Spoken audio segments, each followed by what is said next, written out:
bom, enfim. Pronto. Deu certo. Aí. Vamos deixar todo mundo entrar. Então, boa noite. Sejam bem-vindos ao nosso segundo dia de jornada e a gente vai começar discutindo o nosso dever de casa. Ok? Tudo bem? Tudo certo? Então, tá bom. Então, a gente vai começar discutindo o nosso dever de casa. Deixa eu ver se ele já está aberto aqui no lugar certo. Tá, sim. Vamos começar discutindo? Ok, vamos lá. Pronto. Deixa eu colocar aqui. Vamos começar discutindo o nosso dever de casa, ok? Vamos lá. A gente fez um dever de casa, né? Aonde a gente tinha esse estudo de caso aqui. Deixa eu fazer assim. Acho que vai ser melhor mesmo, é assim. Cadê, gente? Aqui. Acho que vai ser melhor assim mesmo. Acho que vai ficar melhor para vocês visualizarem. Vamos lá. Então, a gente tem esse estudo de caso aqui, né? Da Ana, que é uma menina de 7 anos, está no primeiro ano do ensino fundamental. O que vocês já repararam que a gente está no mês de maio, ela tem 7 anos e está no ensino fundamental? Pronto. Durante as aulas, Ana tem dificuldade em se concentrar nas atividades, frequentemente se levanta na cadeira, mexe seus materiais e tem dificuldade em seguir as regras estabelecidas pela professora. Ela é muito comunicativa e tem um bom relacionamento com seus colegas, mas tem dificuldades em fazer amizades duradouras. Em casa, os pais relatam que ela tem dificuldade de dormir à noite. A família está preocupada porque Ana ainda tem uma leitura lenta e nem sempre consegue compreender o que lê. Não tem muita autonomia para a realização de atividades pedagógicas. A professora relata que ela não persiste diante dos desafios, deixando as atividades de lado, desistindo de fazê-las, relatando que é muito difícil. Ou eu não sei, é muito difícil, eu não sei. Vamos lá. Aí eu coloquei essas 3 perguntas. De acordo com o que a gente discutiu na aula de ontem, Ana pode ter um transtorno de aprendizagem? Se ela tem, qual é esse transtorno? Levando em conta o nosso checklist que a gente construiu ontem. Se ela não tem, que hipótese diagnóstica a gente pode sugerir para o caso da Ana? Então, vamos lá. Aí, agora, a gente vai para a fase 2 do nosso esquema aqui. Deixa eu abrir aqui. Tá. A Ana tem 7 anos e tem todas essas características. Qual é a primeira coisa que a gente pensa? Qual é a primeira coisa que a gente pensa? Quando a gente vê a Ana com todas essas características, qual é a primeira coisa que a gente pensa? Que ela tem TDAH. Certo? Então, a gente vai guardar essa informação aí.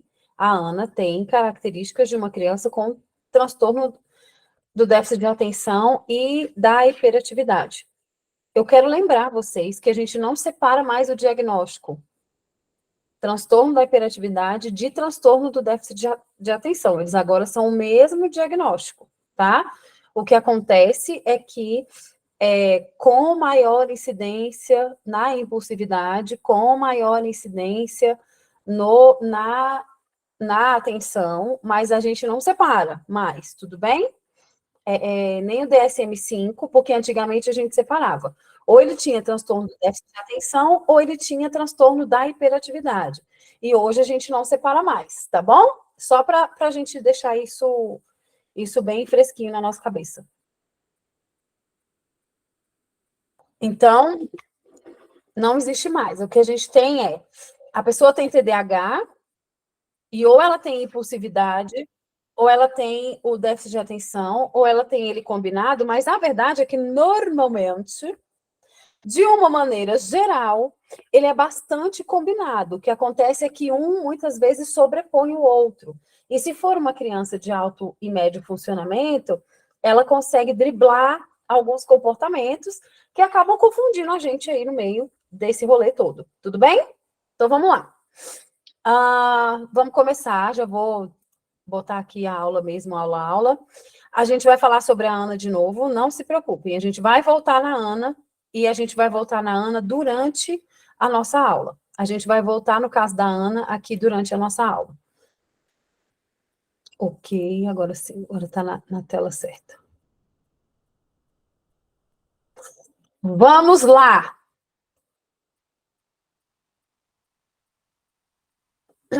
Aí, agora apareceu para vocês. Estamos no segundo dia e a gente vai falar sobre os transtornos de aprendizagem mais comuns. E vamos identificar o que realmente é e o que não é.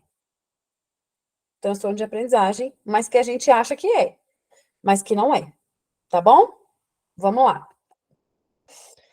A gente tem esses transtornos de aprendizagem aqui. Eu queria entender o que acontece com o M do meu teclado, que ele faz isso aqui. Esse troço aqui, toda vez que eu vou digitar um M no final, é uma luta. Vamos lá. A gente está considerando a descrição do DSM, tá?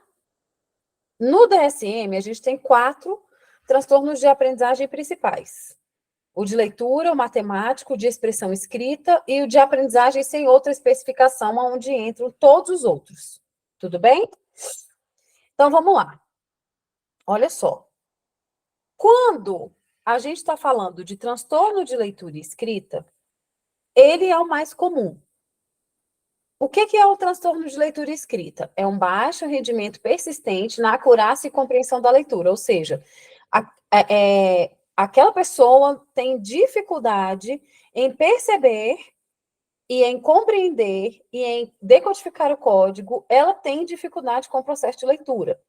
Afeta a gramática, a organização de parágrafos, tanto para leitura como para escrita, e muitas vezes essa alteração de gramática também aparece na fala, tá? É uma criança que muitas vezes, ou um adolescente, enfim, um jovem, que muitas vezes, na hora que vai se comunicar oralmente, também inverte a posição do português em alguns aspectos ou deixa de usar conectivos. Então, por exemplo, qual é a estrutura de frase do português? Sujeito, verbo e objeto. Ana viu a bola. Eu como bolo. Muitas vezes, muitas e muitas vezes, o que acontece com a pessoa que tem o transtorno de leitura e escrita? Ela também apresenta esse transtorno na sua expressão linguística oral, tá? Apresenta antecedentes de transtorno de fala e de linguagem. Quando eu falo geralmente aqui, porque não tem uma porcentagem específica, mas até hoje,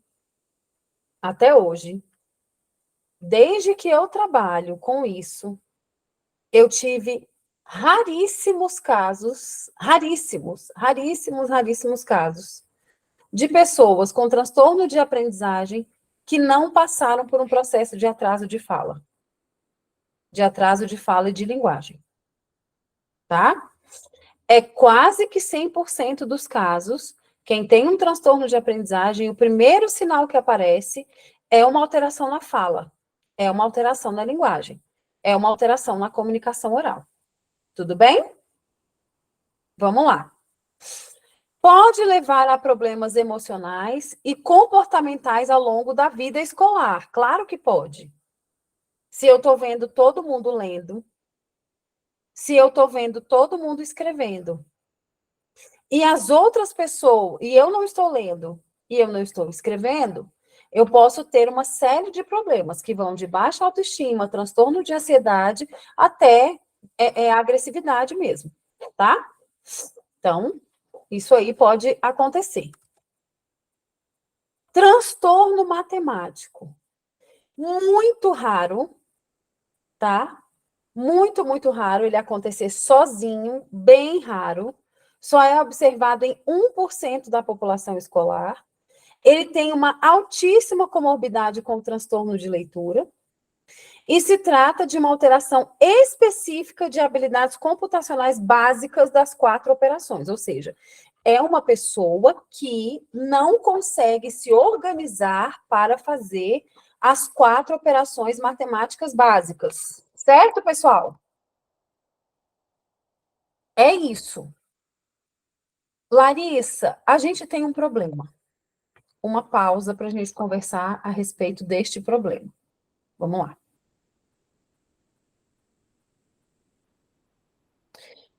problema do ensino da matemática que nós enfrentamos hoje?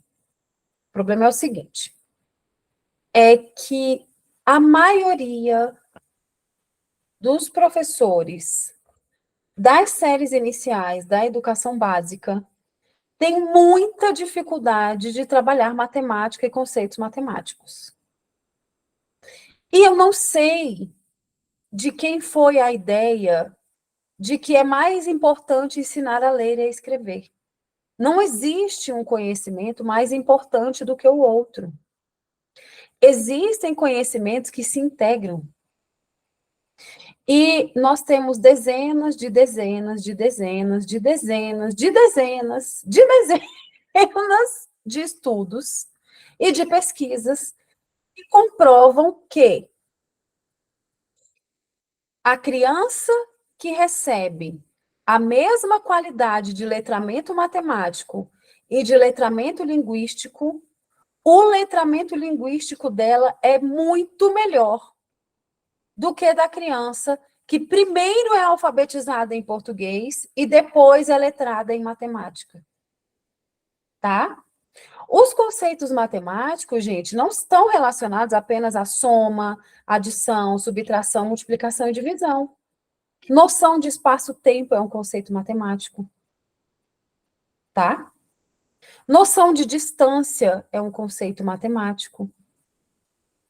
Noção de massa é um conceito matemático. Conceitos como em cima, embaixo, é um conceito matemático. Dentro, fora. E aí a gente não trabalha isso.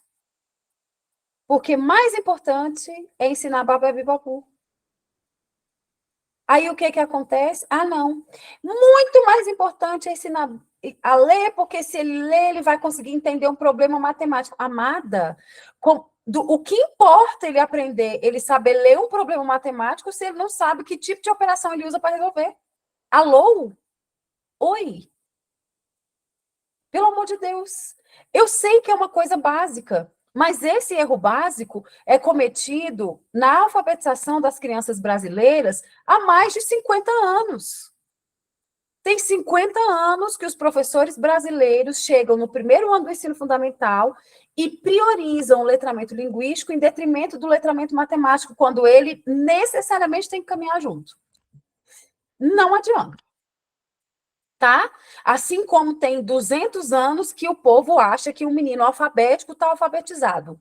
Pelo amor de Deus, gente, eu vou repetir isso tantas vezes, porque eu quero tanto que vocês parem de usar teste da psicogênese para fazer avaliação de aluno. Só ele, sozinho, não avalia menino. Ok? Então, é por isso que eu estou batendo nessa tecla. Eu estou batendo nessa tecla. Com bastante força. E bastante, né, assim, porque eu quero que vocês parem de usar coisa que não traz resultado da forma como deve estar.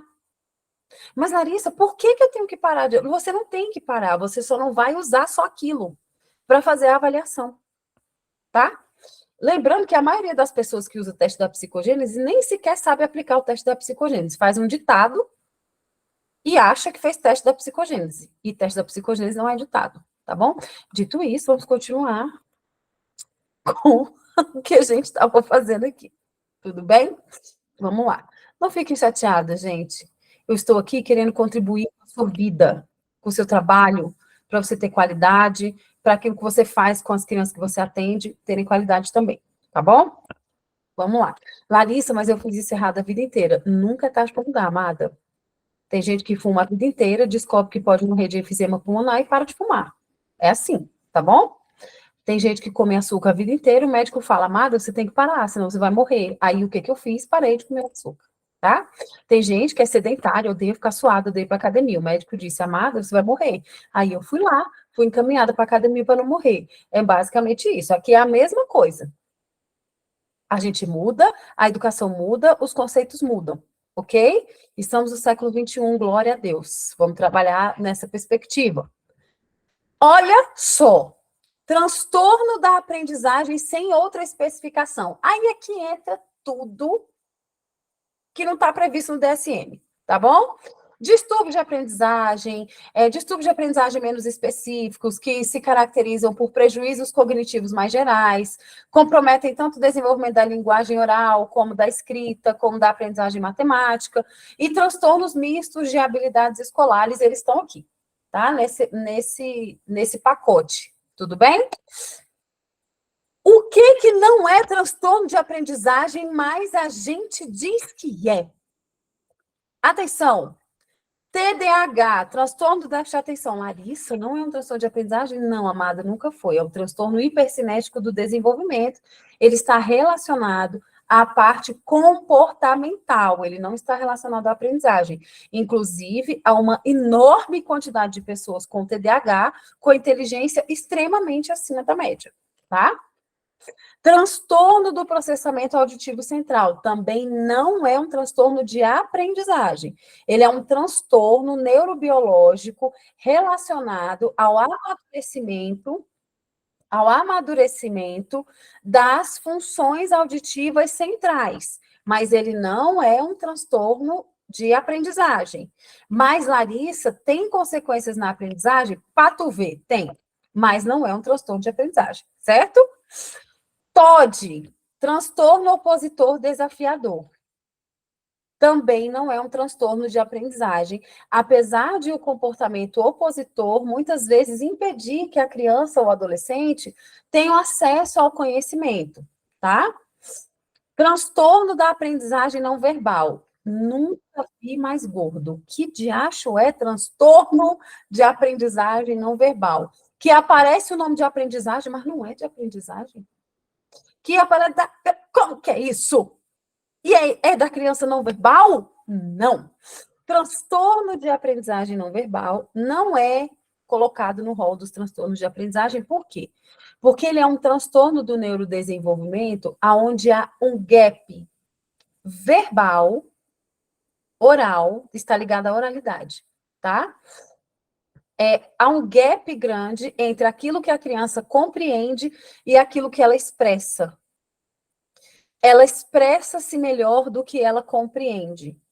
Ele é bem raro, tá? E de difícil diagnóstico.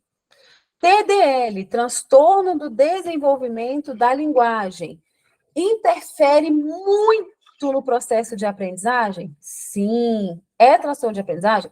Não. Apraxia de fala na infância é um transtorno motor de fala. Interfere na aprendizagem? Sim. É um transtorno de aprendizagem? Não. Todos esses transtornos interferem na aprendizagem, contudo, não são transtornos de aprendizagem. Tudo bem? E aí, gente, é aonde a gente volta bem aqui no caso da Ana. Vamos voltar aqui no caso da Ana. O que eu perguntei para vocês? Perguntei isso aqui. Se a Ana pode ter um transtorno de aprendizagem. Porém, eu só coloquei informações comportamentais. Não tem. A única informação pedagógica que tem é que ela ainda tem uma leitura lenta e nem sempre consegue compreender o que lê. E que não tem autonomia para realizar atividades pedagógicas. A Ana não tem um transtorno de aprendizagem. Inclusive, a Ana não tem dificuldades de aprendizagem.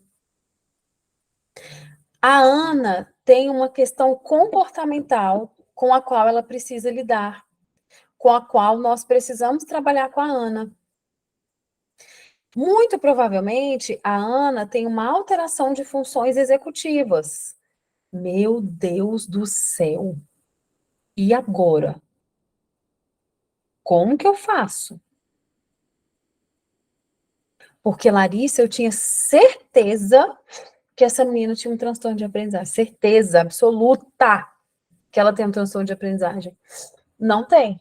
A Ana passou por todas as avaliações, esse caso é um caso hipotético verídico, tá? A Ana passou por todas as avaliações e ela não tem nenhuma questão de aprendizagem. A Ana tem altas habilidades e ela tem um TDAH combinado. Ou seja, a Ana tem uma alteração comportamental, mas que, por um acaso, está interferindo na leitura dela. E aí é onde dá o nó na cabeça do professor. Porque eu cansei de ouvir e canso de escutar na sala de aula dos professores o seguinte: olha só, o que eu escuto o tempo todo? Esse menino tem altas habilidades, não, porque tá dizendo aí que ele tem altas habilidades? Tem altas habilidades nada, o garoto não faz nada na sala de aula, o garoto isso, o garoto aquilo. É porque, minha querida, sua aula é chata. É porque você acha que você está no quarto, quinto ano, tem que encher o quadro de texto e achar que um menino que tem altas habilidades, que é extremamente criativo, que está de saco cheio de ficar lá dentro, tem que ficar copiando o que você escreve do quadro e achando bonito o que você fala. Eu sei que dói escutar isso, mas é verdade, gente. A Ana é uma menina que está com dificuldade de leitura porque ela tem um pensamento acelerado demais. E a criança com o pensamento muito acelerado, ela tem uma dificuldade de organizar o processo linguístico dela para compreensão. É muito comum, tá? É extremamente comum isso acontecer. Então, a gente precisa, e a gente precisa entender os processos de desenvolvimento. Por que eu falo com vocês de desenvolvimento infantil? Por que quando eu abri uma escola de formação profissional, eu abri uma academia do desenvolvimento infantil? Porque se eu não entendo o processo de desenvolvimento, eu também não entendo o processo de aprendizagem. E isso, infelizmente, é algo que não é ensinado na graduação. Não é ensinado na graduação de ninguém, né? Então, a gente parou? Travou, gente? Deixa eu ver. Tá tudo certo? Beleza. Então, tá bom. Não, é porque eu achei que tinha travado. Tá bom, então, beleza. Então, vamos continuar. Isso daqui não é ensinado na graduação de ninguém. A gente aprende isso na prática. E deixa eu dizer uma coisa, às vezes o professor, ele tem, eu costumo dizer o seguinte, a gente tem um eterno mimimi, de que a gente resolve tudo. Não, você não resolve tudo. A questão é que a gente precisa olhar para o estudante com um olhar singular. Algumas coisas caem na ponta, que são a escola, sim, caem. Tem coisa que a gente nunca vai conseguir resolver? Infelizmente tem. Tem coisas que nunca vão mudar? Sim, tem coisas que nunca vão mudar. A gente constantemente vai estar, muitas vezes, cumprindo um papel que, na nossa opinião, é o papel da família? Vai, gente, não importa se você está na rede privada, na rede pública, inclusive não importa se você está na clínica, porque se você acha que na clínica é diferente, se você está na sala de aula e acha que na clínica acontece diferente, com o pai pagando, não acontece. Para vocês terem uma noção, eu tive uma mãe que perguntou se o filho dela podia vir aqui todo dia. Ela ia pagar a terapia todo dia. Eu falei, minha irmã, para quê? Não, porque aí, Larissa, você já faz o exercício com ele. O que eu tenho que fazer em casa, você faz. Presta atenção. Presta atenção. Então, não é um problema exclusivo da escola. E aí, a gente olha para uma criança dessa aqui e a gente acha que é uma criança muito distante da gente. Mas elas não estão distante da gente, essas crianças estão nas nossas famílias, essas crianças estão nas nossas casas.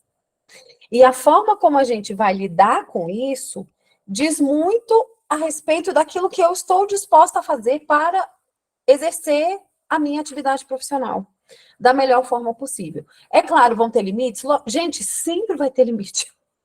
A gente sempre vai ter um limite de atuação, mas a gente verdadeiramente precisa tentar fazer tudo que está ao nosso alcance, tá? Para a gente poder fazer e interferir nesse processo. E o mínimo que a gente tem que fazer é entender o que acontece no contexto daquele estudante e como é que o cérebro do estudante funciona. Como é que eu trabalho com aprendizagem e eu não sei como é que o cérebro aprende.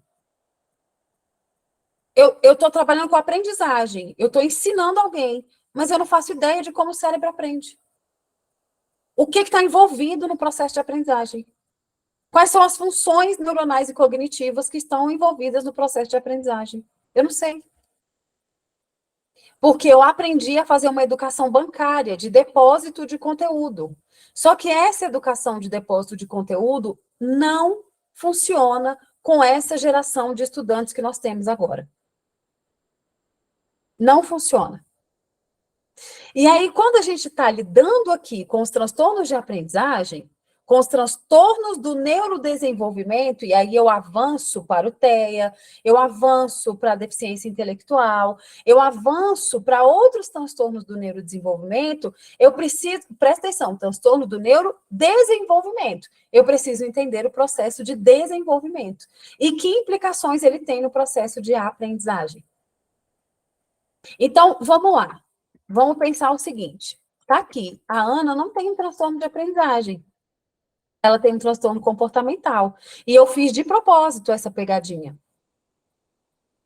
Para a gente poder olhar e identificar que, efetivamente, nem tudo que reluz é ouro. E nem tudo que a gente acha que está acontecendo com o estudante é fato, né? Nem tudo que reluz é ouro, nem tudo que a gente acha que está acontecendo com o estudante é fato.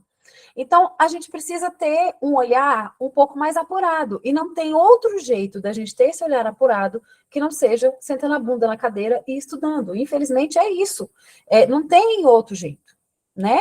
Altas habilidades não é um transtorno de aprendizagem. Altas habilidades é uma alteração do neurodesenvolvimento.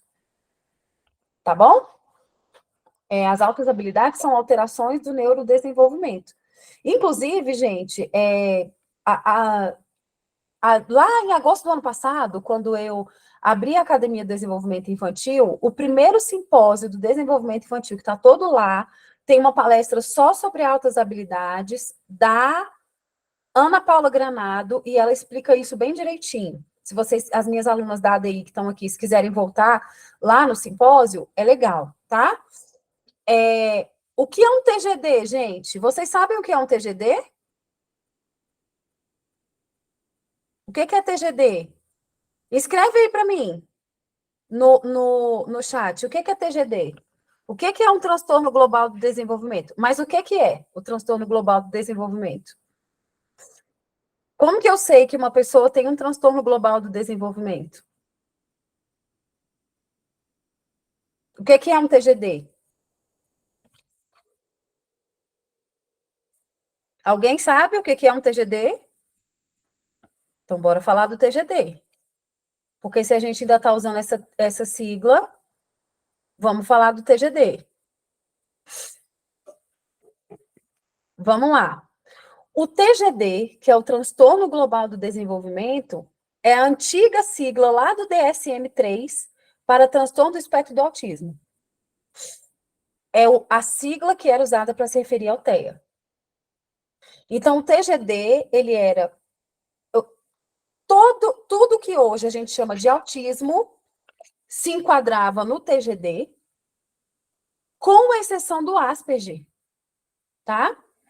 Porque a gente tinha TGD e síndrome de Asperger, eram dois diagnósticos diferentes. Quando veio o DSM-5, juntou, não existe mais síndrome de Asperger. A gente tem autismo, níveis 1, 2 e 3.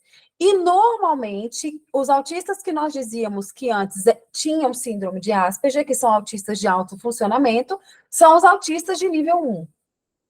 Porém, esse autismo de nível 1 não necessariamente é o de uma criança que tenha uma dupla excepcionalidade, ou seja, que ela tenha altas habilidades e o autismo combinado, tá? Porque a gente tem o nível 1, ele se refere ao suporte. Qual é o tipo de suporte que aquela pessoa pode ter? Se ela tem altas habilidades combinadas, que era o que se chamava de síndrome de Asperger, ela tem uma dupla excepcionalidade. Ela tem o autismo de nível 1 de suporte, mais altas habilidades, e aí a gente faz essa relação que a gente chama de dupla excepcionalidade, tá bom? O TGD, que ainda, infelizmente, aparece em diagnóstico, eu não sei exatamente por quê, porque o DSM-3, gente, ele parou de ser usado no ano de 2000 e... 4 ou foi 5?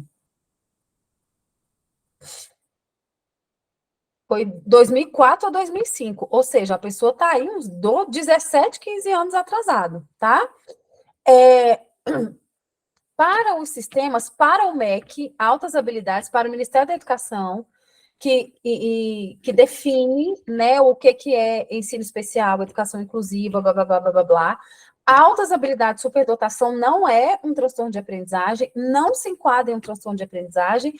Altas habilidades, superdotação é uma necessidade educacional especial com características próprias e com apropriação, tá? Inclusive, eu acho, deixa eu ver aqui, só dar uma pesquisada aqui rapidinho.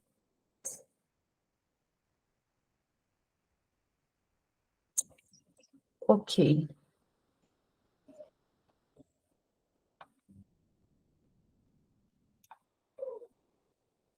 Tá, deixa eu ver se teve alguma mudança, mas eu acho que não teve nenhuma mudança no CID 6.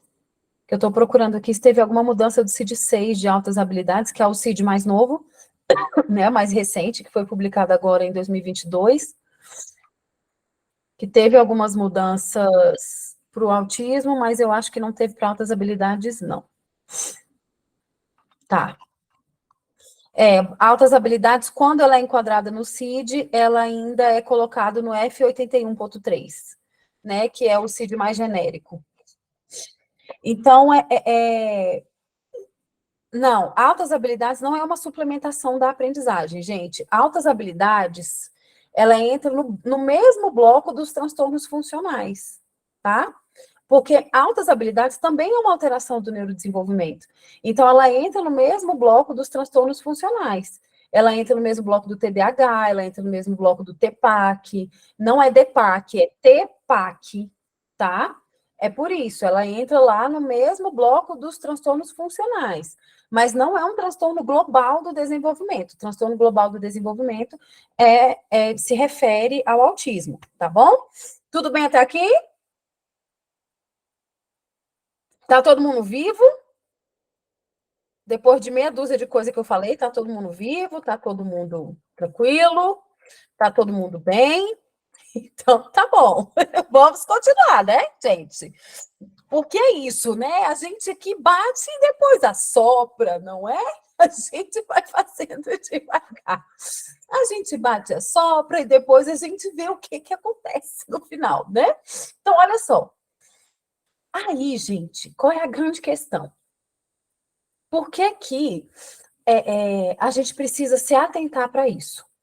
Porque, vamos lá, se a criança tem um transtorno de aprendizagem, me diz, qual é o lugar, o espaço social, aonde esse transtorno vai começar a aparecer? É na casa dela? É na igreja que ela frequenta? É na escola? Certo? Certo, é na escola. Então, é lá na escola aonde o bonde vai começar a bagunçar.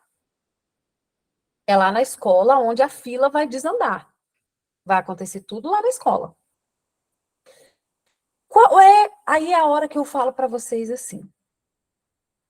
Por que que eu discuto tanto a avaliação inicial, aquele diagnóstico inicial da turma, que quase ninguém faz aquilo bem feito? Porque lá, se eu fizer aquele diagnóstico inicial bem feito, eu já consigo identificar as crianças em situação de risco de transtorno de aprendizagem. Por quê? Lembra o que eu falei ontem? Quando é que a gente fecha um diagnóstico de transtorno de aprendizagem? Quando a criança sofreu uma intervenção com foco para resolver o seu problema de aprendizagem. Ok? Então, por exemplo, muitas vezes a criança chega aqui na clínica e, por causa da minha experiência e tudo, eu olho e, dependendo da produção que ela está fazendo, eu já sei que ela é disléxica, mas ela tem 7 anos. Então, o que que eu começo a fazer? Eu começo a fazer uma intervenção 100% voltada para atender a situação dela. a necessidade dela de ultrapassar os outros níveis, de avançar em outros níveis. Só que para eu fazer essa intervenção, eu preciso compreender algumas coisas. Coisa 1, eu preciso compreender como que o cérebro aprende. Eu preciso saber minimamente, eu preciso ter minimamente o conhecimento de dupla rota cognitiva, de aprendizagem da leitura, a rota fonológica e a rota lexical. Eu preciso minimamente saber avaliar isso. E a gente não sabe. A maioria dos profissionais não sabe. A maioria dos psicopedagogos não sabem. Por quê? Lembra que eu brinco para vocês? Gente, não faz pós-graduação Tabajara. Por quê? Porque tu faz uma pós-graduação, tu recebe o título de especialista em psicopedagogia e tu fica desesperado porque não sabe nem que rumo que toma. Na Fono também tem um monte de pós-graduação Tabajara. Um monte de pós-graduação Tabajara. A pessoa faz a pós-graduação Tabajara. O que é uma pós-graduação Tabajara? É aquela que você paga R$ 50 por mês e você nunca viu um professor. Você só viu o PDF. Leu, respondeu, fez uma prova, recebeu o diploma, colocou lá no seu currículo, e é isso. E ela serve para quê? Para nada. Certo? Então, eu falo muito isso. Eu quero fazer uma pós-graduação, pelo amor de Deus, não vai fazer uma pós-graduação Tabajara. Ou tu investe e faz o negócio certo, ou então não faz. Vixe, Larissa, eu fiz uma pós-graduação Tabajara, e agora? Vamos esconder debaixo da mesa? Lógico que não, vai estudar para aprender a fazer o que a pós-graduação não te ensinou. Que se esconder embaixo da mesa, mulher. Que negócio de se esconder? Bota a cara a tapa e fala, não consigo não, tem que aprender. Vai lá e aprende. Pega uma psicopedagoga clínica que você conhece, que já está trabalhando há um tempo, minha irmã, como é que faz? Para a gente aprender aqui. Tem algum esquema de estágio? Posso fazer um estágio com você? Como é que é? Vai lá, faz um estágio, aprende. Aprende os recursos, aprende os protocolos, olha para o protocolo, entende o protocolo, lê, compreende, aprende a fazer uma avaliação completa, isso aí tudo dá para aprender, tá? Não é o fim do mundo, não. Tudo a gente aprende, vai dar certo. No final, fica tranquila. Respira fundo, bebe um gole de café, de água, dizer que você está bebendo aí, cerveja, não sei, vinho, não sei. O que você estiver bebendo aí, você bebe um gole, respira fundo, que o que você não sabe dá para aprender. A gente pode aprender tudo. Então, o que acontece? Inclusive, por exemplo, por que eu falei para vocês agora da altas habilidades que a Ana Paula explica direitinho? Porque a minha vivência de altas habilidades não é de profissional. A minha vivência de altas habilidades é de mãe, de menino com altas habilidades. Tá? Que agora ele resolveu que ele não quer mais escrever. Não quer copiar nada do quadro, não quer fazer tarefa escrita. Ele diz que agora ele só vai falar e que a professora dele sabe entender ele quando ele fala. E é isso, né? Então, a minha vivência é essa, com o menino com altas habilidades. Profissionalmente, eu trabalhei muito pouco com esse pessoal. E aí, é isso, né, gente? A minha vivência é essa. Como que a professora dele vai lidar com isso, não sei ainda, mas ele decidiu que ele não vai escrever mais, porque ele cansou, porque escrever é cansativo, porque escrever é chato, porque todo mundo já sabe que ele aprendeu a escrever, porque que ele tem que ficar escrevendo, escrevendo, escrevendo, para todo mundo saber uma coisa que ele já sabe e que todo mundo sabe que ele sabe. Esse foi o argumento que ele usou comigo. O que ele está usando lá com a professora dele, eu não sei. Eu sei que realmente ele não tem escrito, não. Ele está escrevendo mal e mal a agenda, e é isso, né? E a professora colocou para mim, Larissa, não está querendo escrever, mas ele sabe o conteúdo. Eu falei, não, que ele sabe, eu sei. E a gente está nesse imbróglio, né? Pois é. E isso interfere lá na organização pedagógica da professora. Aí é a hora que a gente para e pensa assim, se o professor não tem uma visão um pouco mais ampla do processo, e não compreende as nuances que podem acontecer, o que ela ia virar para mim? Ou na sala dos professores, esse menino tem altas habilidades, coisa nenhuma, esse menino tem preguiça. E também pode ter. Quem não tem? Atire a primeira pedra, não é? Também pode ter preguiça. Quantas vezes, né, a gente tem preguiça de tantas coisas. Só que aí a gente é adulto, a gente sabe que a gente precisa se regular, a gente sabe que a gente precisa se organizar, mas a gente precisa conversar com os nossos colegas que estão em sala de aula e falar para eles, olha, e é difícil, gente, eu sei que é difícil, e principalmente aquele pessoal das séries finais do ensino médio. É quase assim um milagre você conseguir convencer um professor das ciências duras de que aquele estudante não prestou atenção na aula dele porque a aula estava chata e não estava atendendo à necessidade dele naquele momento. A maioria dos professores não quer nem saber. Toca o barco e vai, do jeito que for. E isso é muito ruim. Isso é muito ruim para o estudante, isso é ruim para o próprio professor, isso é ruim para a escola, isso é ruim para a sociedade, porque o primeiro lugar onde esse estudante precisa ser acolhido é no espaço escolar. O espaço escolar, ele também é um espaço de acolhimento, né? Então, a gente tem todas essas questões, né? Apareceu aqui uma pergunta, somente o psicólogo pode investigar altas habilidades no aluno? Não, tá? Na verdade, deixa eu dizer uma coisa para vocês. Qualquer uma dessa listinha aqui, vamos lá. Qualquer um dessas listinhas, descalculia, dislexia, disgrafia, TDAH, TEA, todo transtorno do neurodesenvolvimento, ele é feito, o diagnóstico é feito com uma avaliação multidisciplinar, tá? Aonde pode incluir avaliação neuropsicológica, aonde pode incluir o neuropediatra ou psiquiatra infantil, aonde pode incluir a avaliação psicológica, a avaliação psicopedagógica, a avaliação fonoaudiológica. Todos esses diagnósticos, eles são diagnósticos que precisam de uma avaliação da equipe multidisciplinar, incluindo o professor na escola, tá? É muito importante que o professor faça parte desse processo de diagnóstico. É importante que a gente esteja o tempo todo fazendo essa interface. Então, quando, por exemplo, esse ano, eu trabalhei, a gente fez um forte trabalho de fechar o diagnóstico de 4 crianças que a gente tinha aqui, que estavam sendo atendidas comigo. E era comigo, mais uma psicopedagoga, uma psicóloga e uma neuropsicóloga. Não dava para saber se a criança era autista ou não. Não dava para saber. Mas tinha uma agitação motora muito grande, e era uma confusaiada, uma coisa assim. Mas não dava para a gente saber se aquela criança efetivamente tinha, né, um transtorno do neurodesenvolvimento voltado para o autismo ou não, tá? E o que acontece?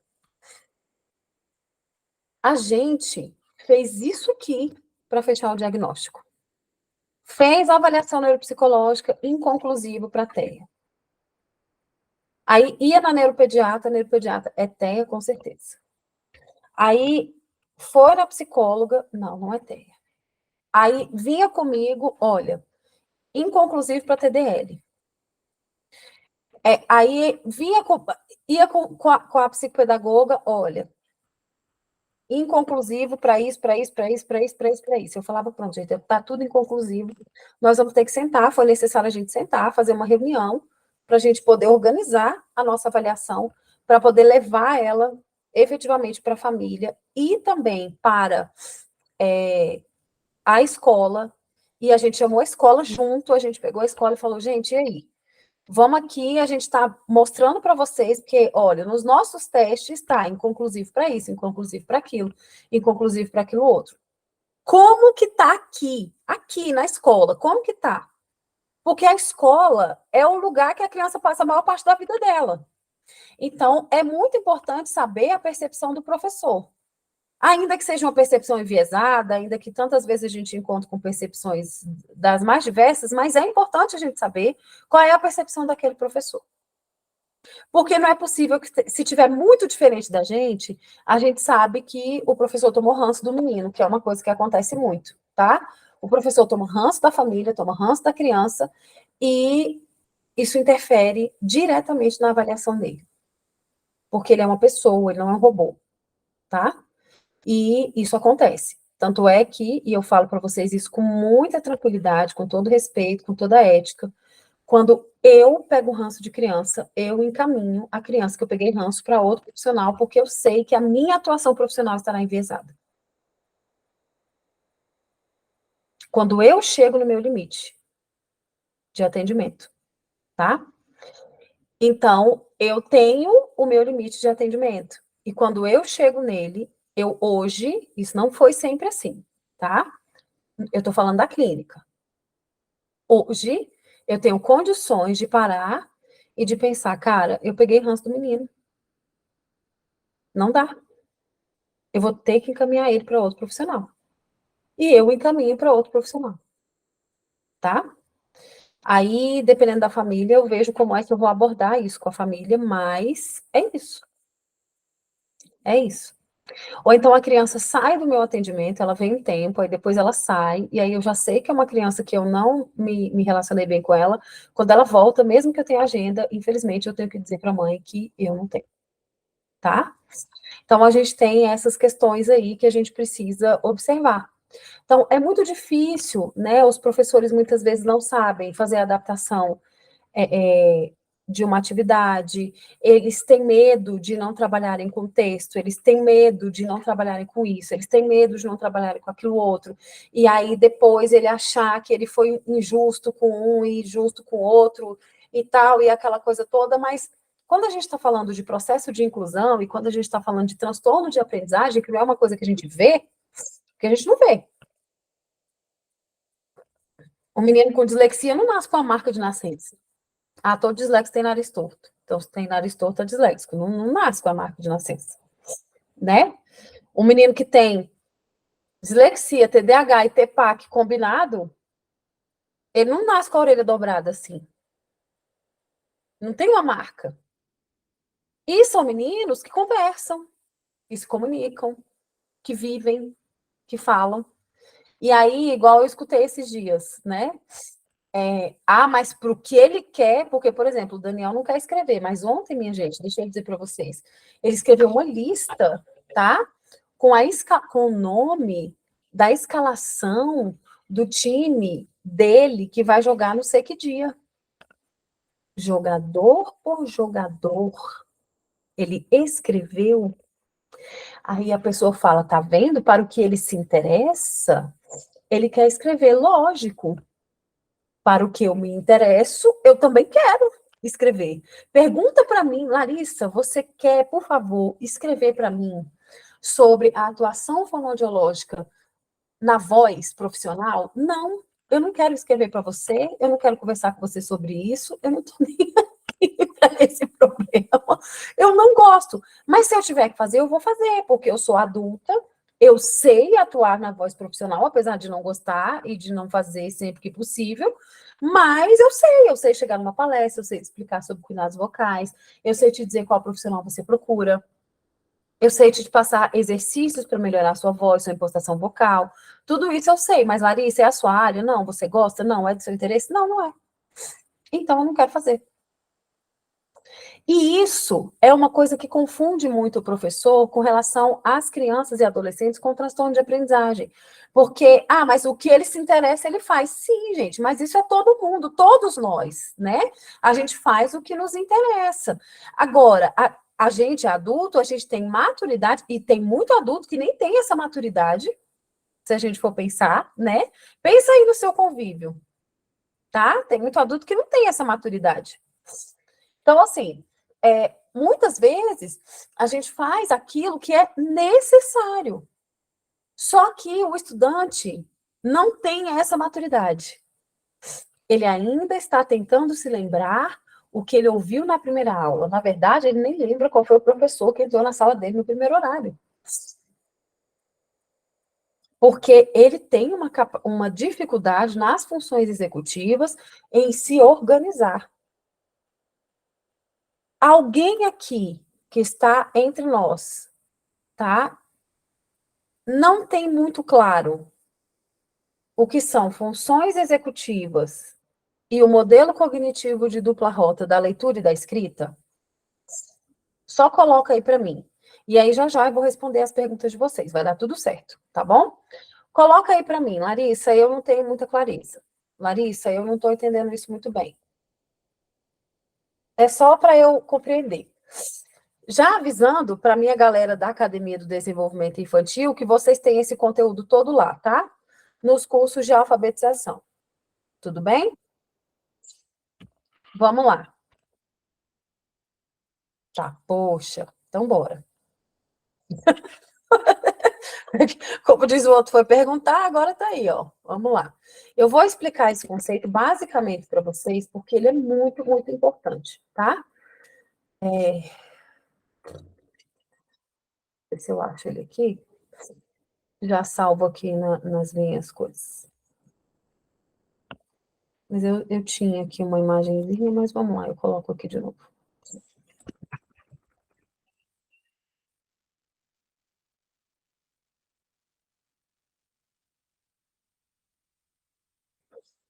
Deixa eu achar aqui. Vamos lá, vamos lá, vamos lá.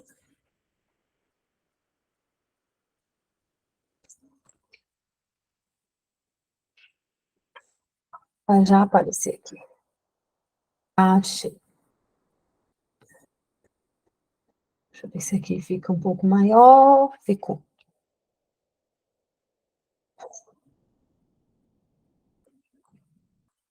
Tá, vamos lá.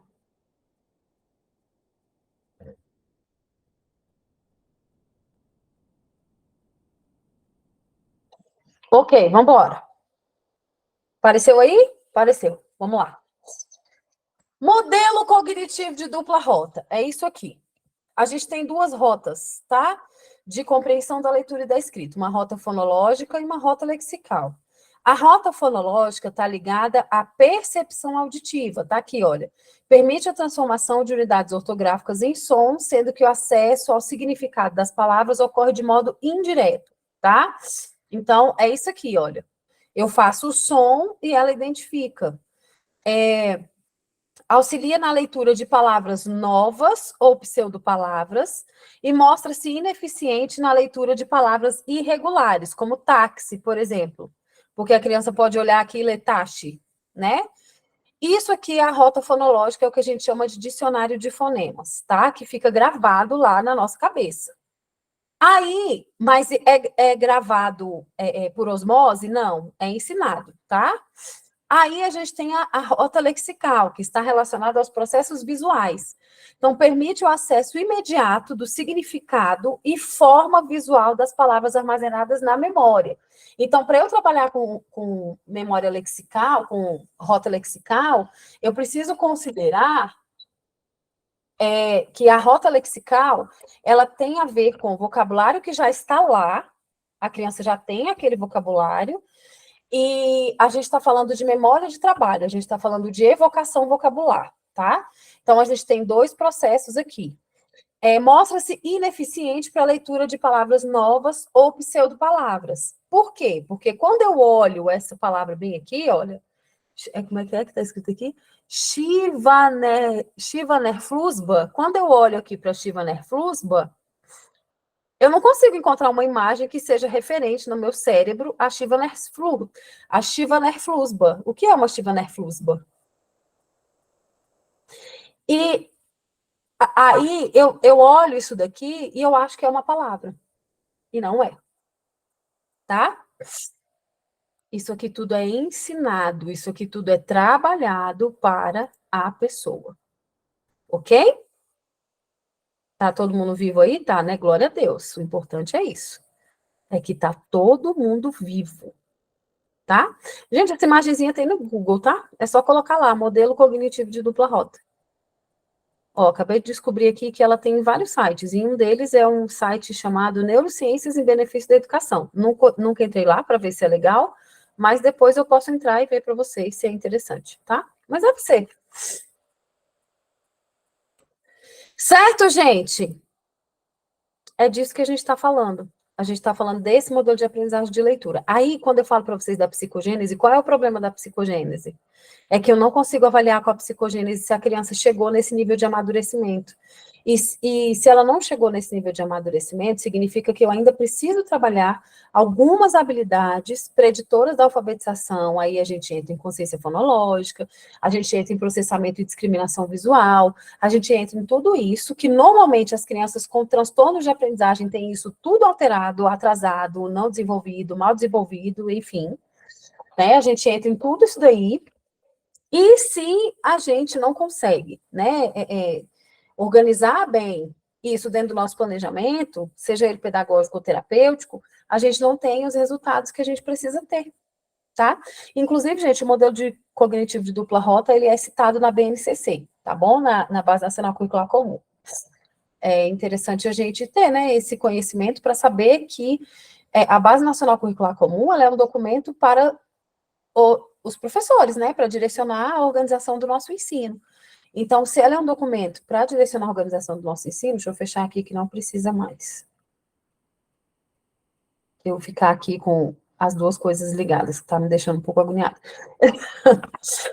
Vocês já entraram, né? Então, se a gente está falando de organização do ensino, né, a gente está falando também, é claro, de currículo, a gente está falando de todas essas questões, então, atinge diretamente a escola, tá? O que acontece? Acontece que o professor não é formado para isso, e quando o professor não é formado para isso, ele não sabe trabalhar e ele se mantém na sua prática comum e muitas vezes atuando com aquilo que a gente chama de currículo interno, né, que é reproduzindo as suas vivências escolares como aluno, ele pega e reproduz essas vivências como professor, tá? Isso é extremamente comum, quase todo mundo faz isso em algum momento da sua carreira, em algum momento da sua vida. Vamos lá. Ficou claro o que é transtorno de aprendizagem e o que não é? Transtornos de aprendizagem. Basicamente, a gente está falando de dislexia e descalculia, porque a disgrafia é um transtorno do desenvolvimento motor. Ok? A disgrafia é um transtorno do desenvolvimento motor. A dislexia é um transtorno de aprendizagem. A descalculia é um transtorno de aprendizagem. O TDAH não é um transtorno de aprendizagem. Vamos lá, só para esse conceito ficar bem amarradinho, tá? Bem amarradinho. Aí a gente vai voltar rapidinho lá na Ana, no nosso estudo de caso de hoje, tá bom? Ó, então não são transtornos de aprendizagem, TDAH, transtorno do processamento auditivo central, transtorno opositor desafiador, transtorno da aprendizagem não verbal, apesar de ter o nome aprendizagem no nome, tá? Transtorno do desenvolvimento da linguagem, tudo bem? O que são? Disgrafia também não é, tá, gente? Muita gente confunde disgrafia com transtorno de aprendizagem. A disgrafia não é. E a desortografia, ela não é mais, a gente não considera mais a desortografia um transtorno de aprendizagem. A desortografia faz parte da dislexia. Ok? Que é o que, sim, a dislexia, sim, é um transtorno de aprendizagem, né? E aí, a dislexia, a gente tem...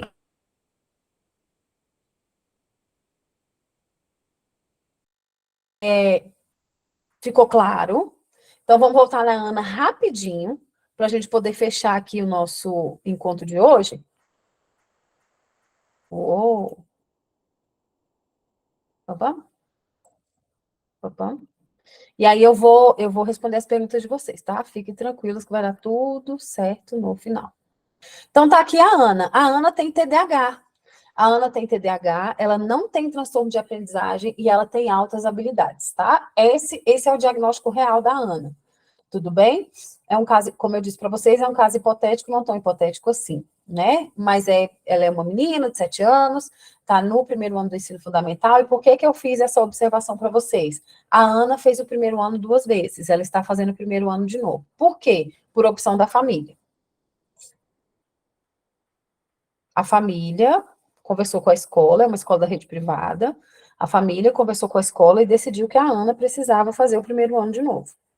Eu nunca entendi muito bem por quê, mas, né, eles diziam que ela estava atrasada. Eu atrasada para quê, gente? Atrasada de quê? Ela não estava atrasada, né? A preocupação deles é sempre com essa leitura. essa leitura, que eles querem que a desenvoltura dela em leitura seja tarará, tarará, tarará, aquela coisa toda, ai, por quê? E como é que tem altas... Os pais também não entendem muito bem como é que ela tem altas habilidades, mas tem essa dificuldade de leitura, né? Até esses dias pedi para os profissionais que estão trabalhando com ela para deixar isso claro para eles. Eu falei, gente, ó, deixa isso claro para eles que eles estão confusos, né? Quem está atendendo ela nesse foco, né, da altas habilidades, eu falei, deixa isso claro para ela, porque eles estão confusos, tá? De onde eu tirei o caso da Ana? De uma escola da rede privada que eu apliquei o RTI. Tudo bem? Eu estou lá aplicando o RTI, o modelo de resposta à intervenção. Vamos até o final do ano aí com o RTI lá na escola. Ok, então fechamos o caso da Ana. Aí, amanhã, a gente tem outro negócio aqui. Ó, apareceu aí? Deixa eu ver. Ah, apareceu. Vamos lá. Amanhã a gente tem um outro rolê.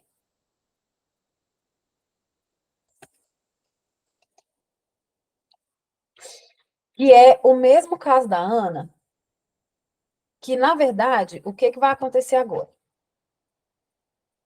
Aí a gente pega aqui, olha. Para identificarmos ou descartarmos um possível transtorno de aprendizagem, quais seriam os passos que a gente tem que seguir?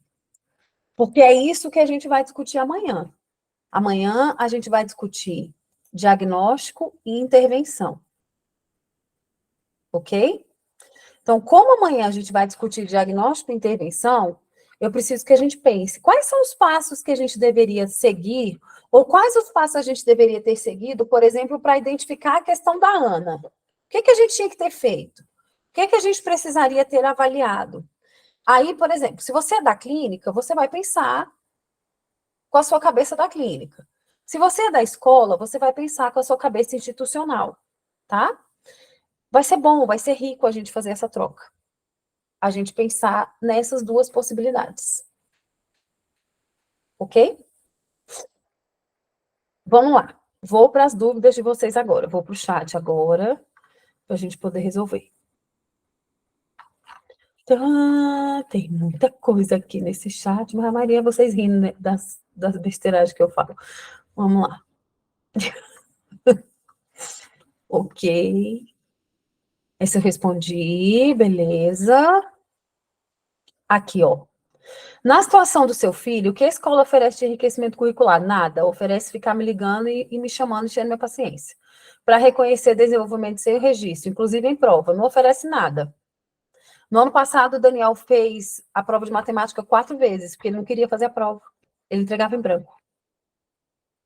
E foi no último bimestre, junto com a Copa do Mundo. Então, teve prova e Copa do Mundo acontecendo ao mesmo tempo.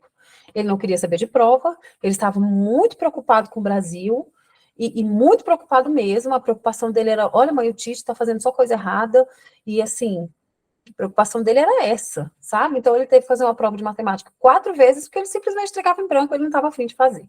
Não fez nada. A escola não fazia nada. E foi na última prova, foi só ele com a professora dentro da sala, e a professora quase obrigou ele a fazer a prova. E para ele fazer a prova, eu tive que prometer algumas coisas em troca. A escola não faz nada, tá? Ele só está nessa escola por um único motivo. Todos os profissionais que trabalham com o Daniel recomendam prática de esporte, muita prática de esporte. E para minha logística de pessoa que trabalha 64 horas semanais e faz doutorado, eu preciso que esses esportes sejam concentrados num lugar só. Então, lá nessa escola, o Daniel tem natação, judô, psicomotricidade e futsal, tudo ali na grade. Eu não preciso ficar, sobe, desce, leva, traz, volta, sobe, babá, babá. Não, é só por isso, não tem nada a ver com a parte pedagógica. Somente por isso. Vamos lá. Larissa, adulto com TDAH, com muita dificuldade de realizar atividades escritas na faculdade, pode ter alguma comorbidade associada? Pode, que nunca foi diagnosticado. Aliás, normalmente tem. Os adultos que hoje têm diagnóstico de TDAH e que esse diagnóstico foi feito lá na infância ou na adolescência, normalmente esse diagnóstico está errado. Tá? Porque o que acontece, gente? As manifestações comportamentais do TDAH, elas aparecem em quase todos os transtornos de aprendizagem. Em quase todos. Elas aparecem na dislexia, elas aparecem no transtorno do processamento auditivo, elas aparecem em outros transtornos do neurodesenvolvimento. Então, isso acontece muito. Aparece muito ali, tá? Daqui a pouquinho eu vou liberar a senha do material de hoje, tá bom? Vamos lá. O que mais? Compreender as rotas. Ok, coloquei todas as rotas aqui. Mais material ou curso sobre altas habilidades. Lá na Academia do Desenvolvimento Infantil tem. E esse ano a gente vai abordar isso com um pouco mais de clareza. É porque, como eu disse para vocês, né, gente, a minha vivência com altas habilidades é uma vivência como mãe, tá?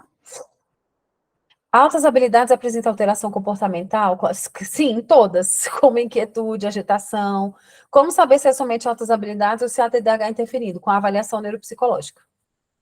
Porque aí a avaliação neuropsicológica vai fazer essa distinção do que é TDAH e do que está relacionado a altas habilidades, tá? Aparece com bastante clareza lá nos testes da avaliação neuropsicológica. Vamos ver. Se tivesse colocado o time do Brasil na prova, ele responderia. De fato, ele responderia. Podia ter feito de tantas formas, mas enfim, agora já passou, né? Precisa fazer prova oral ou digital, caso ele goste, ou fazer projeto extracurricular de seu interesse. Claro que precisaria, mas eu vou ser bem honesta com vocês. Eu não estou querendo arrumar essa confusão com a escola por agora, não. Ele está lá, o boletim. Aí, assim, as notas dele são sempre 9, 10, 9, 10, 9, 10, né? 9,5, 10, 9,5, 10, 9,8, 9,2, enfim.